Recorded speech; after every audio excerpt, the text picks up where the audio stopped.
fellow travelers, Mark here with Wolters World, and today we have a question from Ting. And Ting wants to know, Wolters World, what are some cheap places to travel around the world, and what are some expensive places to travel around the world? And the thing is, when I look at cheap destinations, I don't just look at the price because it's cheap. I also want to give you a place that's cheap that is worth going to see, that has a lot of sites to go to. So that's where we're going to start. And if I look at places, especially if you're looking at people coming from the US, some really good, more affordable destinations you can go to. If you're looking to go into Mexico, or if you go down to South America, like in Argentina, your money will go very far and you can have a really good time when you're there. And if you're looking to go to Europe, I think some of the good European destinations for kind of budget travelers is going to Ireland, going to Portugal, Greece, going over to Turkey. Those are kind of more affordable destinations you can get to with accommodation, eating, and transportation, so that can be helpful there.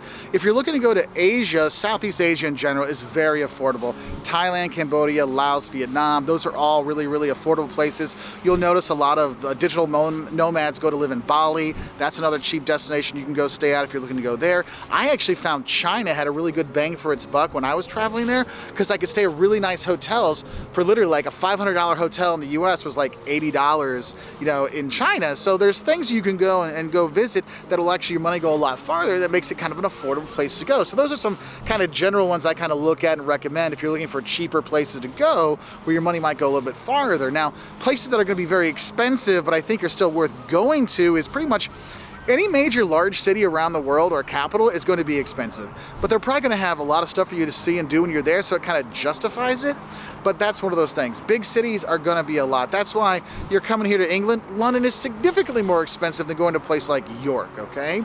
Now, some other kind of countries you're looking at that are kind of more expensive than you expect. I think we look at Europe, you definitely have Switzerland is extremely expensive. Norway is crazy expensive. Like, Norway is so expensive that if you come from Norway and go into Sweden, you feel like Sweden's cheap. And Sweden is super expensive too. So that's one thing to kind of think about.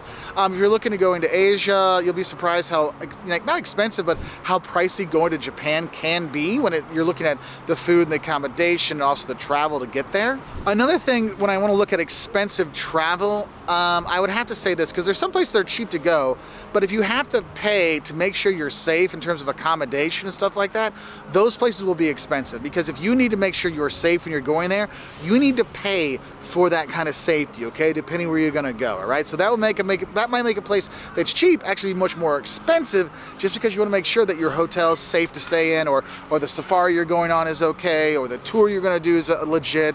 So that's going to be a thing there. And then I think another thing to mention is for my American friends is going to the Caribbean. Pretty much anywhere you go is going to be expensive. You want to go to St. Lucia? I mean, heck, you fly from the US to St. Lucia, it's like the price of like 2 or 3 trips to Europe. Oh, you want to go to Turks and Caicos? Yeah, I went to Turks and Caicos for 5 days with my wife, and we did a place where we had to cook our own stuff, and we spent more money in like 5 days in Turks and Caicos than 2 weeks in Europe. And we weren't doing anything. It was just the 2 of us, okay? So I want you to kind of be aware of some of the cheaper places to go, but also some of the more expensive places to go, and just to give you an idea. So, Ting, I hope that helps you know a little bit more about cheap places and expensive places to go. What has been your experience, everybody? What have been some cheap places that really had good bang for their buck when you went there? And which ones were just silly expensive and not worth it? Let me know in the comments below.